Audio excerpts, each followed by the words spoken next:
Very warm welcome to this show. मैं हूं कामरान शाहिद। अक्सर ये कहा जाता है कि पाकिस्तान की मीडिया पे कंस्ट्रक्टिव टॉक शोज नहीं होते, रियल इश्यूज़ को उठाया नहीं जाता, लेकिन अब क्या करें, हमारा काम है रिपोर्ट करना और जो चीज़ें चल रही हैं उनके मुतालिक आप लोगों को बताना। अब कौमी असम्बली जिसका असल ये काम है कि वो अवाम के मैंडेट लेके आई हुई है और अवाम की तनख्वाहों से उनको इनकम टैक्स से उनकी तनख्वाहें जाती हैं, उस कौमी असम्बली का असल काम ये है कि वहाँ पर सीरियस मुशावरत की जाए, पाकिस्तान की डायरेक्शन तय की जाए, कानून साजी की जाए, लेजिस्लेशन की जाए और वहाँ पर पाकिस्तान के लिए प्लानिंग की जाए। चाहे वो पार्लिमानी कमेटियाँ हैं, ख्वाह वो इजलास हैं, ख्वाह वो पार्लियामेंट के अरकान की आपस की डिस्कशंस हैं। लेकिन अनफॉर्चुनेटली अभी छठा महीना चल रहा है, कोई कंस्ट्रक्टिवनेस आपको नज़र नहीं आएगी पाकिस्तान की पार्लियामेंट में। दोनों तरफ से गलतियाँ, ऑब्वियसली गवर्नमेंट ऑपोजिशन की तरफ से। और आज भी यही हुआ, जो इकनॉमिक रिफॉर्म्स का बिल कल असद उमर साहब ने पेश किया था, उस पर आज बहस होनी थी, लेकिन हुकूमत ने ऐसा होने नहीं दिया, क्योंकि हुकूमत का जोश ऑपोजिशन से भी ज़्यादा पुरजोश है और वो अभी तक उसी जोश व खरोश में है जो आज उन्होंने स्पीच की मुराद सईद साहब ने। उसके बाद तो डेकोरम ही कायम नहीं रहा कौमी असम्बली का। तो ये तमाशे की हद तक तो ठीक है कि एक तमाशा, लेकिन कितने दिन आप तमाशा देखेंगे। और ये तमाशा जो है ये किया जाता है अवाम के इनकम टैक्स अमाउंट के कॉस्ट के ऊपर। ये जो MNAs आपको नज़र आ रहे हैं कपड़े छपड़े चढ़ा के बैठे हुए हैं पार्लियामेंट के अंदर, और आप देखें कि पाकिस्तान की, अब इंग्लैंड की अगर आप देखें पार्लियामेंट, हाउस ऑफ कॉमन्स, वो ऑलमोस्ट फटे हैं जिनके ऊपर वो बैठे होते हैं, क्योंकि उनको एहसास है कि उनकी आवाम आम है। तो वहाँ पे पार्लियामेंटेरियन को चौड़ा होकर नहीं बैठना या पुरसुकून गद्दी में और इस तरह के माहौल में नहीं बैठना। हमारी मुल्क जो इंग्लैंड से बहुत नीचे है, जो गुर्बत में बहुत नीचे है, यहाँ के आप ज़रा पार्लियामेंटेरियंस का हाल अहवाल देखें ज़रा। आप देखें किसी 7 स्टार होटल में आप एंटर होते हैं, ऐसे तो पार्लियामेंट हॉल है, शैंडलियर्स लगे हुए हैं और जिस तरह के सोफ़ों पे आलीशान जहाज़ी साथ सोफ़े जिसमें पाकिस्तान के आम 4 बंदे आए हैं, जिसमें एक MNA का वेट जिसमें पूरा आता है। और अफसोस ये कि टके का काम नहीं और शर्म का मुकाम है कि सिर्फ गालम गलोच, एक दूसरे को जलील करना, रगेतना, क्योंकि नजर ही नहीं आ रहा कि कोई माइंड भी ऐसा है जो बैठ के पाकिस्तान के सीरियस चैलेंजेस के ऊपर ऑपोजिशन और गवर्नमेंट में से बात कर सके। बयानबाजी, जो मोहल्ले में बयानबाजी नहीं होती शरीकों को या आपस में, वो जब पतंगबाजी हुआ करती थी, दूसरे मुकाबले किया करते थे और हूटिंग करते थे, वो स्टैंडर्ड है पाकिस्तान की पार्लियामेंट का। अनफॉर्चुनेटली कोई प्राइम मिनिस्टर को प्राइम मिनिस्टर मानने को तैयार नहीं। वो आज भी कह रहा है सिलेक्टेड प्राइम मिनिस्टर। वो कहीं असद उमर साहब खड़े होकर स्पीच करते हैं तो वो झूठों और बेशर्मी और गो न्याजी गो के नारे लगते हैं। और आज फेडरल मिनिस्टर ने क्या किया पार्लियामेंट के साथ और अवाम के कीमती पैसे और वक्त के साथ, वो जरा आप देख लें, सुन लें। यहाँ पे अपोजिशन लीडर ने मुंतखब वज़ीर-ए-आज़म की मौजूदगी में जो अल्फाज इस्तेमाल किए, सेलेक्टेड प्राइम मिनिस्टर वो होता है कि जिस तरह के उसको हाथ से पकड़ के वहाँ पे फाइनेंस मिनिस्टर लगा दिया गया, इसको सेलेक्टेड मिनिस्टर कहते हैं।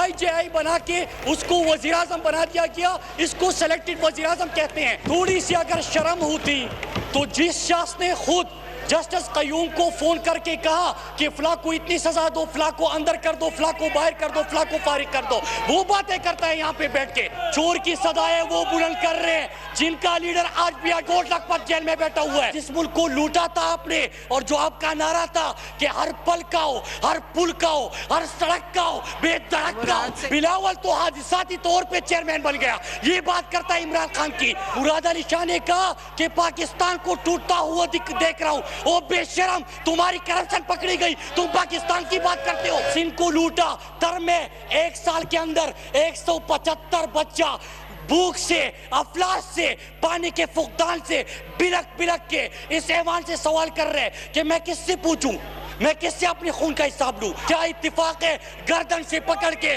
पिशावर पे और लड़कानों में घसीटने का आलम देखिए जरा, इनकी मोहब्बत देखिए जरा। ये सारे लुटेरे यहाँ पे इकट्ठे होके, यहाँ पे जरदारी साहब हमें बता रहा था कि जरा आपको मैं सिखाता हूँ, वो जरा बिलावल को सिखा दो, खुदा के लिए मैं माफ करता हूँ। हर वो बंदा जिसने पाकिस्तान को लूटा है उससे एक पैसा वापस लेंगे। रोक सकते हो तो रोको। मॉडल टाउन में सामने से गोलियां चलाई, मेरे पाकिस्तानियों को शहीद किया, उनको भी जेल के अंदर डालेंगे।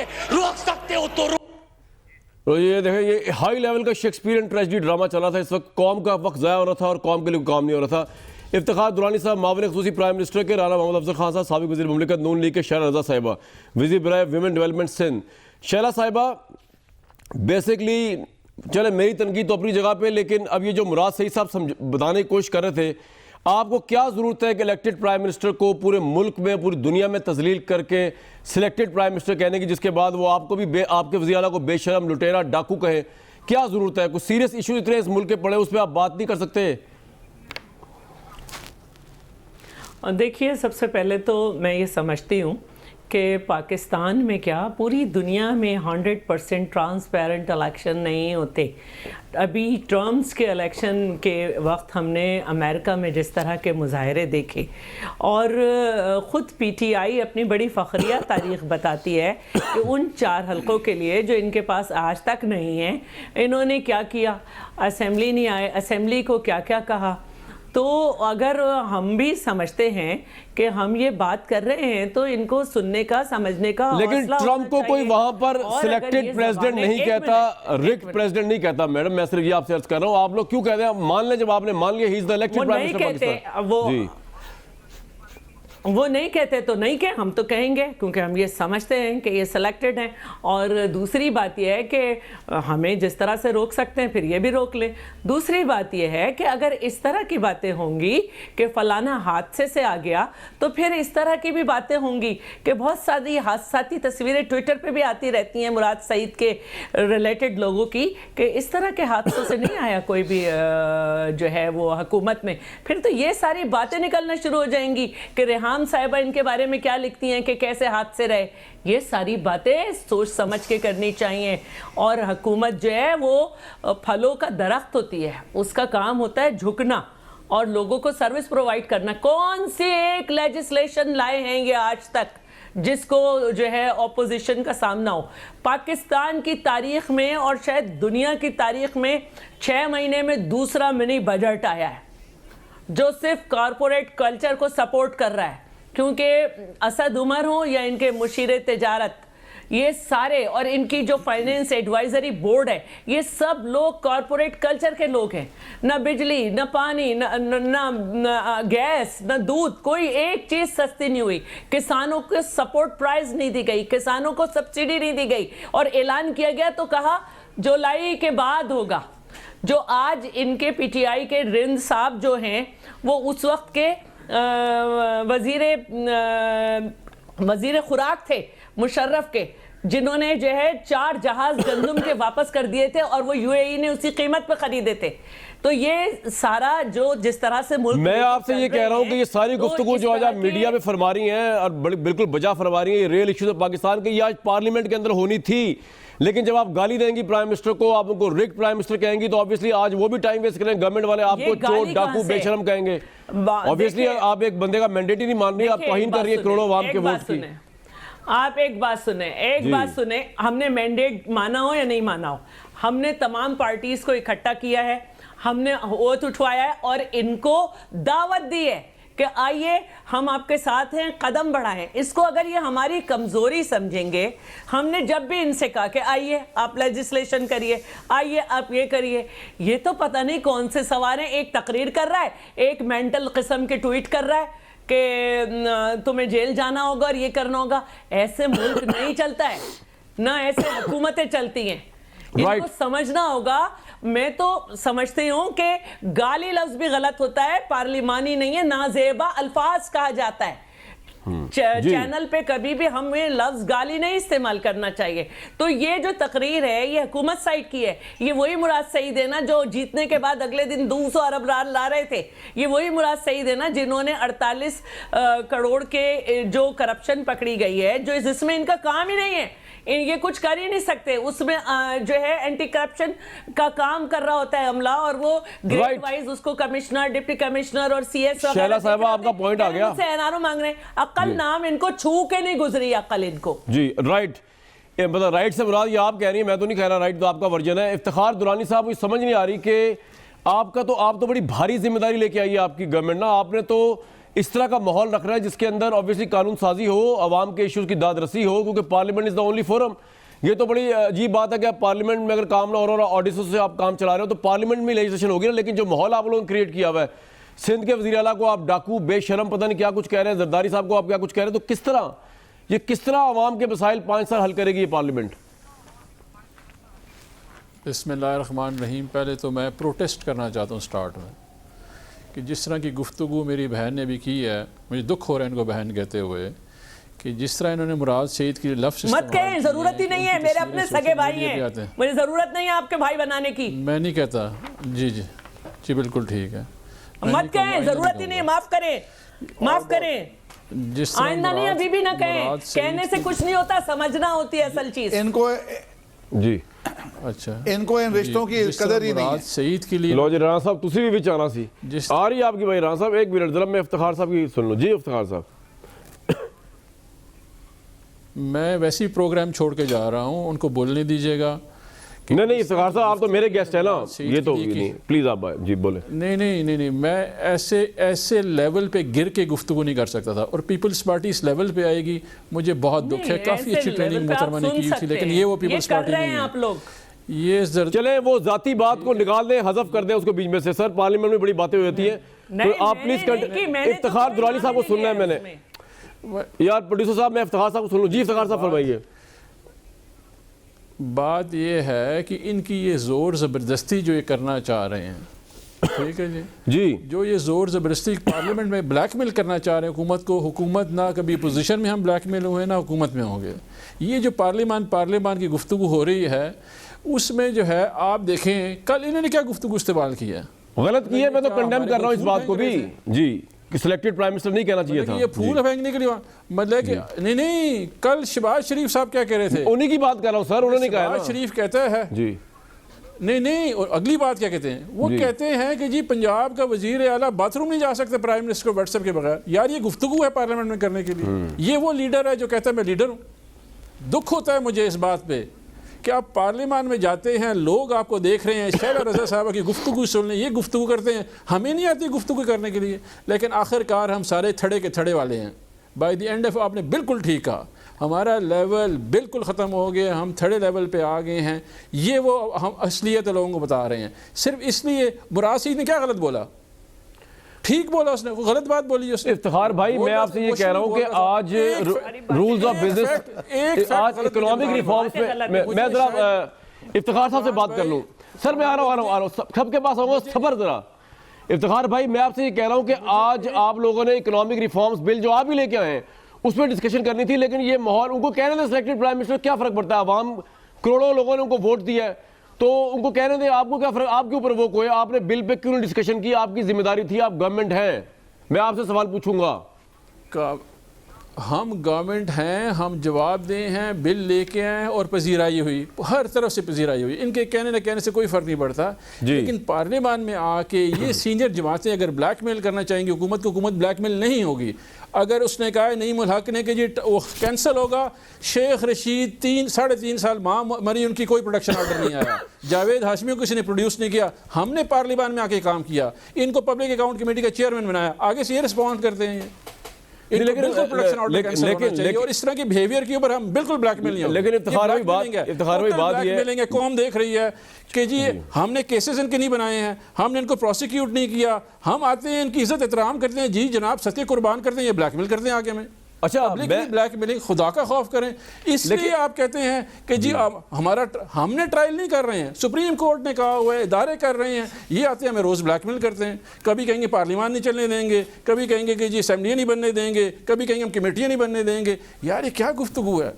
अच्छा लेकिन मेरा आपसे सवाल ये है, समझते हैं कि इलेक्शन ठीक नहीं है, नहीं मेरा इनसे डिमांड है, अगर समझते हैं इलेक्शन ठीक नहीं है, रिजाइन, गो सुप्रीम कोर्ट में जाए, लेट्स कॉल इट ऑफ, जाएं सुप्रीम कोर्ट। नहीं सुप्रीम कोर्ट में क्यों जाएं जी, रिजाइन करें, जाए दोबारा इलेक्शन कराएं जी, आधी से हमारी जितनी मेजॉरिटी इनके पास। हाँ लेकिन ये नईमुल हक साहब ना मीठा मतलब आते हैं मर्जी से जो। हाँ लेकिन इफ्तिखार भाई जरा तसल्ली से मेरी बात भी सुन लें, ये भी तो नईमुल हक साहब की ज्यादती है ना कि वो लीडर ऑफ द अपोजिशन को कंट्रोल करने की बात कर रहे हैं। वो कह रहे हैं कि अगर आपने सही तरह गुफ्तगू ना की तो आपके प्रोडक्शन ऑर्डर्स कैंसिल कर दिए जाएंगे। ये भी तो आप थ्रेट और ब्लैकमेलिंग ही है ना, इसको आप क्या कहेंगे बताइए मुझे।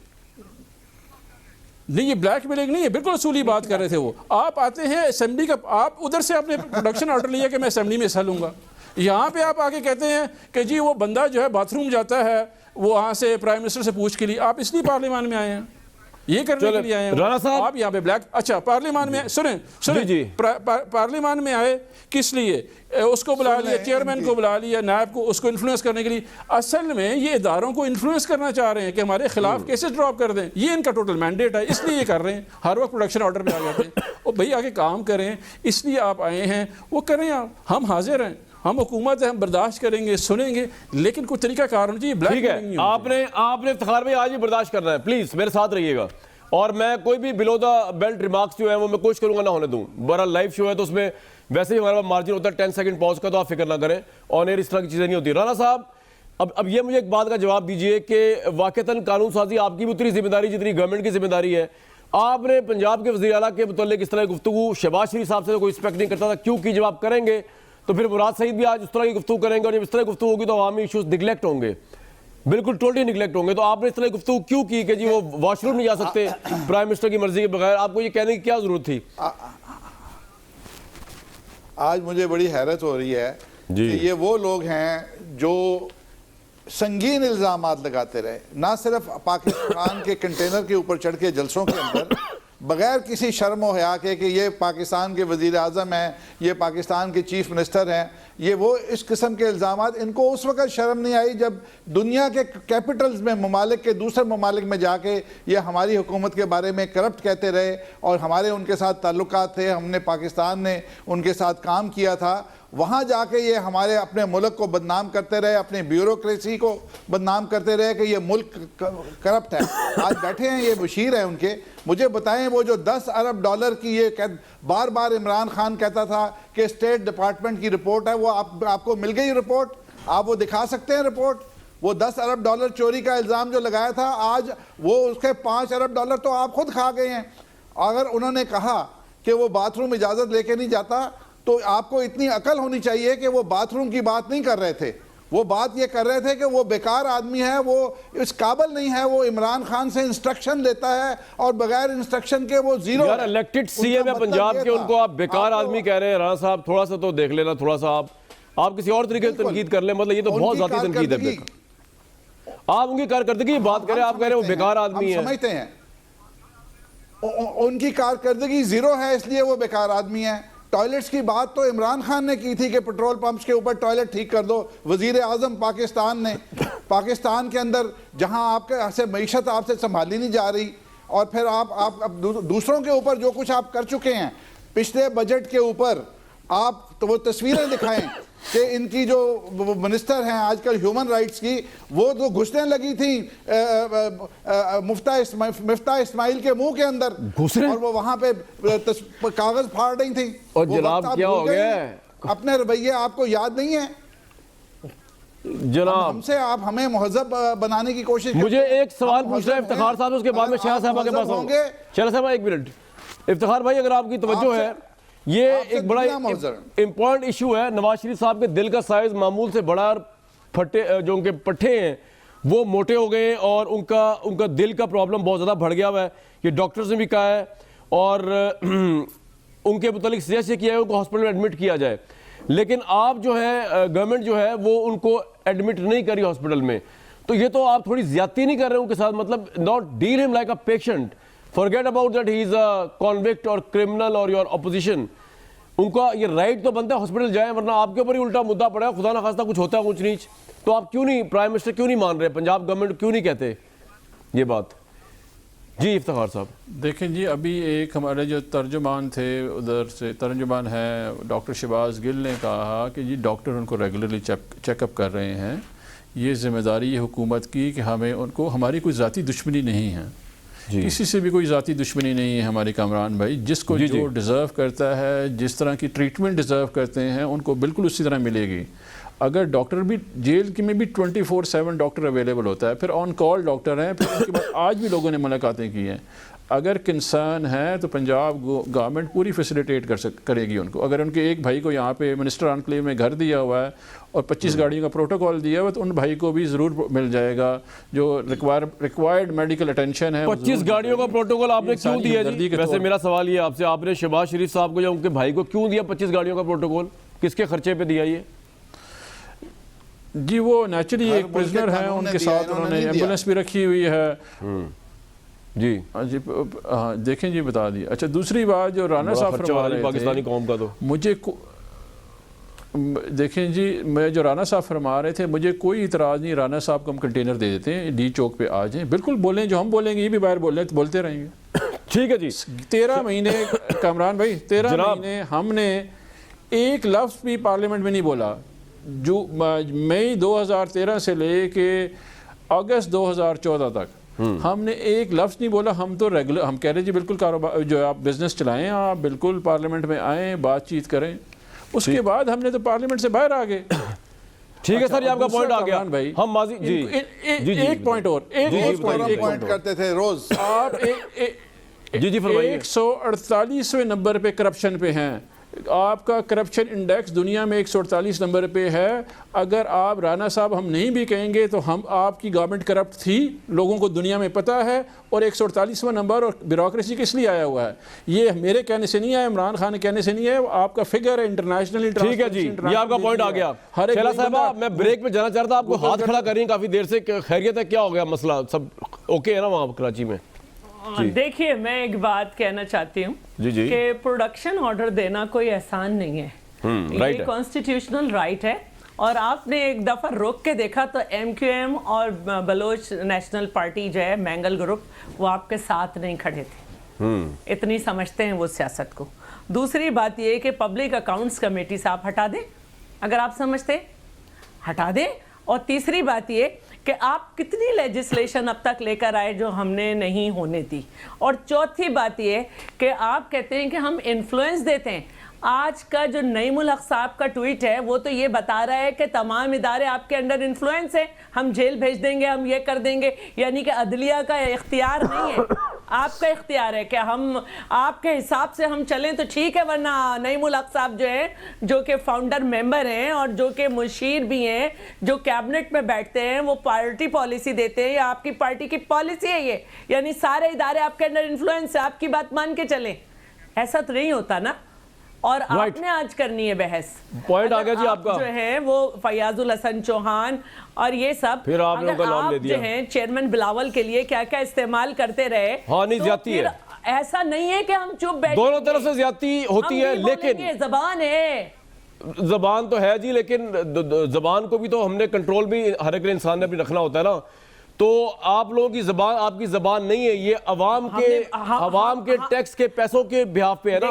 वैसे आप और मैं बोलते रहे, खैर ये इनके बयानात हैं, ये इनके नहीं, लेकिन आप भी तो कम नहीं करती ना मैडम, आपके लोग भी तो कम नहीं करते ना। तो नहीं, देखिए अगर हम कह रहे हैं ना, हुकूमत का काम है कोरम पूरा करके बिजनेस, हुकूमत का काम है गालियां सुनना, उसके बाद कोरम पूरा रखना।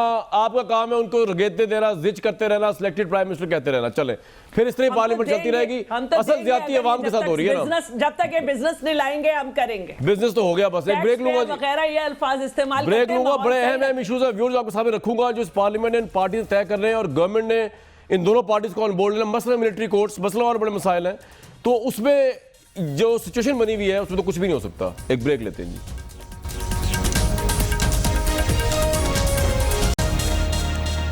Viewers very warm welcome back to this show. इस वक्त पीपल्स पार्टी और नून लीग तो आपस में शेर और शक्कर हुए हैं। ऑब्वियसली पाकिस्तान तहरीक इंसाफ के खिलाफ बड़ी इंटरेस्टिंग स्टेटमेंट पढ़ रहा था खुर्शीद शाह साहब की। वो कह रहे थे नवाज शरीफ को कुछ हुआ तो जिम्मेदार हुकूमत होगी।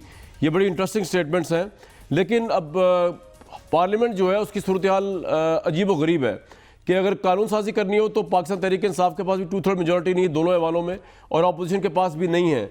तो अजीब स्टक सिचुएशन है। तो राना साहब, अभी मिलिट्री कोर्ट्स का मामला है, अभी और बड़े मामले हैं। 18वीं तरमीम आप लोगों ने बड़ी मिलकर पास कराई थी, आपने और पीपल्स पार्टी ने। तो अब इस मुल्क में कानून साजी किस तरह होगी? खासतौर पर मिलिट्री कोर्ट्स जो है, इनको लेकर आपकी क्या पॉलिसी है? मतलब आपने सुना है ये मुतालबा कर दिया आप लोगों ने कि इमरान खान जो है वो प्राइम मिनिस्टर साहब जो है वो पीपल्स पार्टी और नून लीग की क़यादत से मिलें। अगर ये मुतालबा किया तो बड़ा मज़ाक़ मुतालबा है, इसका मतलब आप इंटरेस्टेड नहीं है मिलिट्री कोर्ट्स में। What's your point of view? देखें, इसमें बात ये नहीं है कि कौन इंटरेस्टेड है कौन इंटरेस्टेड नहीं है। बात ये है कि क्या ये ज़रूरी हैं, और अगर ये ज़रूरी हैं तो उसका फ़ैसला चीफ जस्टिस साहब को ऑन बोर्ड लें और एक कोई ऐसी कमेटी बनाएं जहां पे इसकी एक सीरियस डिबेट हो। ये बताएं कि हमारी क्या कमज़ोरियां हैं और क्यों हमें। तो आपने अप्रूवल क्यों दिया था अपने दौर में? पोजीशन वाज़ेह कर दें। आपने अपने दौर में अप्रूवल क्यों दिया था? हमें हमेशा के लिए नहीं दिया था। एक आपने यक रिश्वत दो दफा दिए हैं अल्लाह के फजल से जी, बिल्कुल दिया। अब लेकिन इस चीज को जारी रहना चाहिए या नहीं जारी रहना चाहिए, इसका फैसला तो आज नहीं, आपकी पार्टी क्या समझती है राणा साहब, इस वक्त जारी रहना चाहिए कि रहना चाहिए? टेररिज्म के इतने वाकयात हो रहे हैं, अभी सीरीडी का वाकया हुआ, वो पता चला कि दाइश का नेटवर्क फैला हुआ है, लोगों को मारा जा रहा है, तो कहने का मतलब बड़ी जरूरत है मिलिट्री कोर्ट्स की। आपको क्यों कंफ्यूजन है इस बारे में? मैं समझता हूं कि जिस वक्त ये कोर्ट्स बनाए गए थे उस वक्त रोज के 5-7 बम धमाके होते थे, बहुत ज्यादा केसेस थे, अदलिया हैंडल नहीं कर सकती थी। और उसके बाद हमारे प्रोसिक्यूशन में बेहतरी आई है, हमारी सीटीडी में बेहतरी आई है और इदारों में बेहतरी आई है। तो आप मिलिट्री कोर्ट को इनकरेज नहीं कर रहे? ये मुल्क के लिए भी ठीक है। मैं शहला साहब का पॉइंट ऑफ व्यू लेना चाहूंगा इसके ऊपर। हमारी पार्टी चाहती है कि ना ही हो तो बेहतर है जी। नहीं ना, ना बिल्कुल हो तो अच्छा नहीं। चीफ जस्टिस साहब से, और अगर वो चीफ जस्टिस क्यों सर? आप अपनी इंडिपेंडेंट पार्टी, चीफ जस्टिस थोड़ी पॉलिटिकल पार्टी है इसके अंदर, वो तो आपकी तरफ देख रहे हैं, आपने कानून साजी आपने करनी है, फैसला आपने करना है, जुडिशरी का तो कोई वो नहीं है इसमें। देखें, सारी चीजें लोग कह रहे हैं कि क्या जुडिशरी हैंडल कर सकती है कि नहीं कर सकती। अगर जुडिशरी महसूस करती है कि वो कर सकती है तो फिर उनको करना चाहिए। राणा साहब आप भी बस कमाल करते हैं, इस मुल्क के अंदर जजेस रोते हैं लोअर कोर्ट के, वो टेररिस्ट जो है उनकी पेशियां जो होती है, वो केसेस चेंज हो जाते हैं, वो बेचारे अपनी जान और माल की हिफाजत नहीं इस मुल्क के अंदर। आप ये बात कर रहे हैं, पंजाब आपने भी चलाया, सिंध ने भी चलाया, ये भी चला रहे, कोई फर्क भी नजर नहीं आ रहा। इनसिक्योरिटी उसी तरह है, आम लोगों को मार दिया जाता है बेदर्दी से सिक्योरिटी के लोग जी। शहला साहिबा हालात बदल चुके जी सर, नहीं था। ठीक है सर, समझ आ गया आपका पॉइंट। ये जब आपकी गवर्नमेंट होगी और आपने अच्छी पीआर बनानी होगी आर्मी चीफ के साथ मुबैना तौर पे, ये आई थिंक तब के लिए था। अब क्योंकि आपकी गवर्नमेंट नहीं, you don't need to make a public relation thing with establishment, तो इस वजह से। शहला साहिबा आपका क्या पॉइंट ऑफ व्यू है इस बारे में मिलिट्री कोर्ट्स? पहले तो मुझे थोड़ा सा आपका पॉइंट ऑफ व्यू समझना है जी कि क्या आर्मी कोर्ट इसलिए बनते हैं कि हुकूमतों को आर्मी चीफ से जो है अच्छी पीआर बनानी होती है? नहीं, नियत की बात हो रही है, ऐसी भी नियत होती है ना। देखें, उन्होंने अपने दौर में 2 दफा सेक्शन कर दिया, क्यों किया? अगर इतना ही गलत चीज थी तो उस वक्त हालात जो थे आज के हालात क्या इतने फर्क आ गए? अभी भी ना करें अभी भी, अगर पहले भी किया उन्होंने। देखिए, पाकिस्तान मैं उनकी बात नहीं करूंगी जी, मैं पाकिस्तान पीपल्स पार्टी की बात करूंगी। और जैसे हम हमेशा से ख़िलाफ़ थे कि तालिबान से मुज़ाकरात जो हालात थे उसमें हम नहीं चाहते थे, और उसकी बुनियाद पर जो इलेक्शन हुआ था उसमें हम ना इलेक्शन कैंपेन चला सके थे, ना हमें लेवल प्लेइंग फील्ड मिली थी, और सब खुश थे, दोनों पार्टीज़ खुश थी। फिर फाइनली ऑपरेशन हुआ, रद्दुल फसाद और सब कुछ, और हमारे ज़माने में जो ऑपरेशन सक्सेसफुल ऑपरेशन हुए दोनों जी, उस तरह से सपोर्ट नहीं मिली जो बाद में। तो इसी तरह हम आर्मी कोर्ट के भी ख़िलाफ़ हैं, लेकिन हमने यही समझा कि चलें ठीक है फॉर द बेटरमेंट, लेकिन तो आपको इसमें अभी शहला साहिबा लोग जानना चाहेंगे क्या बुराई नजर आई है? आर्मी कोर्ट ने तो बड़े अच्छे से डिसीजंस किए हैं, और आप देखिए अपने लोगों को भी उन्होंने जब सैक किया करप्शन केसेस पे, इवन जनरल्स को, ब्रिगेडियर्स को, उनको भी उन्होंने पब्लिश किया, ये राहिल शरीफ साहब के दौर में भी, और अभी आइंदा भी शायद होगा इस तरह ही। तो अच्छी बात है। मिलिट्री कोर्ट में क्या प्रॉब्लम है? हमारे जजेस खासतौर पर जो लोअर कोर्ट्स के हैं, आप भी बेहतर समझते हैं कि उनमें अभी इतनी इस्तेकाम नहीं है बेचारों में, इनसिक्योरिटी है, उनकी लाइफ को खतरा है, तो वो नहीं केस लेते इस तरह के हाई प्रोफाइल टेररिस्ट के। अब उज़ैर बलोच का केस कौन लेगा? राइट्स के जो जी, हम ये समझते हैं कि जो ह्यूमन राइट्स के तकाजे हैं उसमें ये आर्मी कोर्ट्स के थ्रू पूरे नहीं होते, और बहुत सारे वो केसेस जिसमें लोगों को फांसियों की सज़ा मिली है वो सुप्रीम कोर्ट पहुंच गए और वहाँ पर वो केसेस लगे हुए हैं। तो ये हैं। दूसरे हम ये चाहते थे, और हमने जब दूसरी दफ़ा बनाया जा रहा था तो ये बात की थी कि जो लोग उठाए जाते हैं उनको कितने घंटों में जो है वो जाहिर करना लाजमी है, और क्या वो तो उस वक्त भी वो तो नए चीफ जस्टिस भी कह रहे हैं, वो पता कराएंगे। ठीक है, ये आपका पॉइंट आ गया जी, बिल्कुल ठीक है। मैं अपना गवर्नमेंट से पूछ लूं जी। तो हम नहीं चाहते। और एक बात मैं कहना चाह रही थी जी। और मैं ये कहना चाह रही थी कि बहुत अच्छा होता कि आज हम ये बातें करने के बजाय हम इस पे बात करते कि कल जो मिनी बजट आया है उससे लोगों को क्या क्या फ़ायदे हुए, किन किन को हुए, किन किन को नुकसान। तो हमारा प्रोग्राम भी इस पे होना चाहिए। नहीं जी, आपने पार्लियामेंट में आज बहस नहीं होने दी उसके ऊपर, तो प्रोग्राम किस तरह होगा उसके ऊपर? आपने तो पार्लियामेंट में आज आप लोगों ने मिलकर उस पर बहस ही नहीं होने दी जिस पे बात होनी थी। वो तो सारा टाइम उससे गुजर गया पार्लियामेंट का। हुकूमत का होता है ये सब कुछ प्रोवाइड करना। चले मैं उससे आगे चलता हूँ, माहौल बनाना। लेकिन मैं उससे आगे चलता हूँ। इफ्तिखार भाई, आप तो प्राइम मिनिस्टर साहब की सोबत में भी रहते हैं, उनका माइंड भी ऑब्वियसली आप एक्सेस रहती है आपकी, तो अब मिलिट्री कोर्ट्स पे दोनों पार्टियां लग ये रहा है कि वो सपोर्ट नहीं करेंगी वन वे और द अदर वे, तो आपने क्या इनको मनाने की कोशिश करेंगे? और अगर मनाने की कोशिश करेंगे तो जो माहौल है असेंबली का उसमें तो ये मनने को तैयार नहीं है, तो फिर ऑर्डिनेंस पास होगा, क्या होगा, किस तरह ये, और बाकी कानून साजी किस तरह हुआ करेगी इनके बगैर? क्योंकि बिल तो पास नहीं हो सकता, कानून साजी तो हो नहीं सकती। अगर इजाज़त हो तो मैं आपको एक जो है मशवरा देना चाहता हूँ, है आपका काम लेकिन मशवरा देना चाहता हूँ। जी जी बताइए, अगर आप इजाज़त दें। जी फरमाइए। आपका सवाल राना साहब से ये होना चाहिए था कि आपने वो कौन सी इस्तिलाहत की हैं 4 साल में अपनी हुकूमत में कि अभी इस हुकूमत को मिलिट्री कोर्ट्स नहीं बनाने चाहिए थे? ये सवाल होना चाहिए था राना साहब से। इफ्तिखार साहब, क्योंकि आप भी जवाब मीडिया, देते कि जी हाँ मीडिया के मामले खुसूसी है, अच्छी बात है, आपने मेरी तरफ से सवाल कर लिया तो जवाब ले लूँ इनसे, या आप बात कर दे दूं? पहले इफ्तिखार साहब जवाब ले लें, उसका दें, हम दें जी जवाब राना साहब। जी देखें, सीटीडी बनी, एलीट फोर्स बनी, अब डॉल्फिन फोर्स बन गई। मैं समझता हूँ पंजाब के अंदर बहुत काम हुआ, किसी और सूबे में इतना काम नहीं हुआ और हमने किया है और हमें फ़ख्र है इसके ऊपर। सेफ सिटी के प्रोग्राम बने, फ़ौज के हर ज़रूरत को पूरा किया गया, मैं समझता हूँ अदलिया की ज़रूरियात को पूरा किया गया हमने।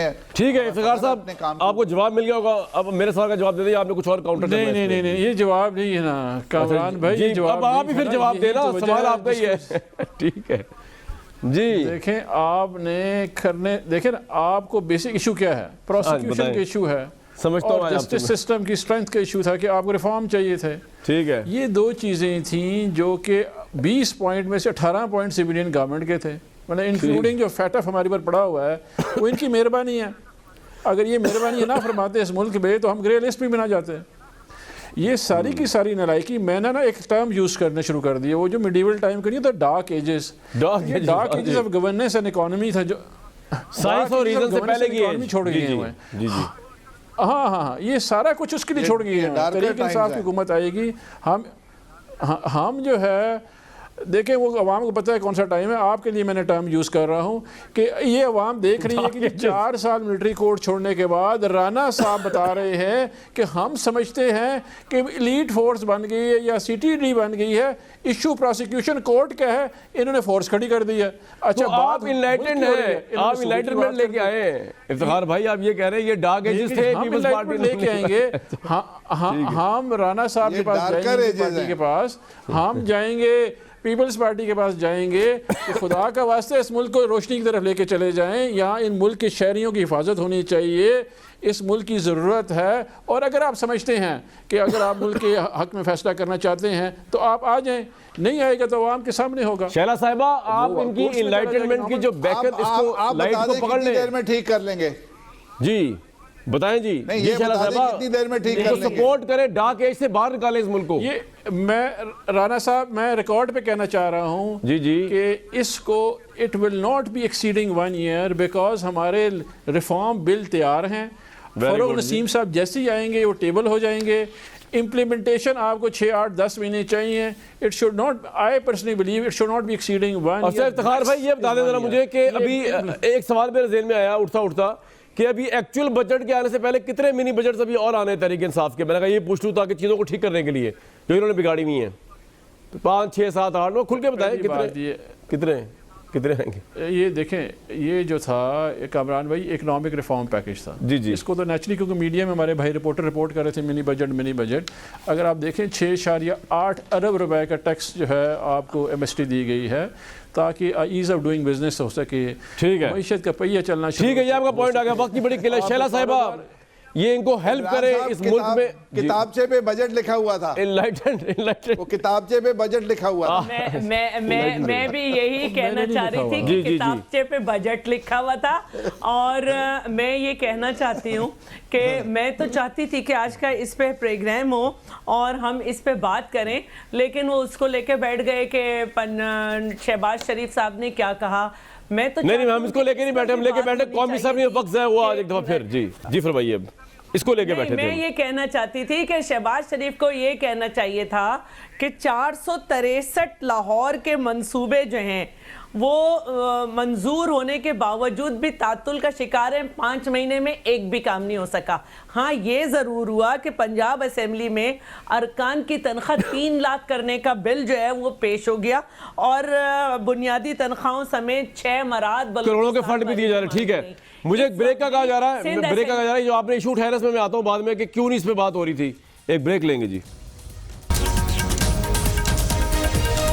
शहला साहब ने अपनी खूबसूरत गुफ्तगू की कि प्रोग्राम होना चाहिए था मिनी बजट के ऊपर, लेकिन मैं यही रो रहा था प्रोग्राम की शुरू से लेकर एंड तक कि जिस फोरम में इसकी डिबेट होनी थी, कौमी असेंबली, वहाँ पे सिर्फ नारेबाजी हुई और बस गालम गलोच से एक स्टेप ही नीचे हुए, दूसरे को शर्म दिलाते रहे। तो वहीं पे डिबेट नहीं हुई तो हम क्या डिबेट करें। तो आप इतने एजुकेटेड पार्लियामेंटेरियंस जो है जब वो इतने सेंसिबली बिहेव कर रहे हैं तो बाकी लोग क्या करें। आपको रिपोर्ट ही कर सकते हैं और आवाम को बता सकते हैं कि पाकिस्तान की इलेक्टेड पार्लियामेंट है, अगले 5 साल तक यही रहेगी। हमें दीजिए इजाज़त।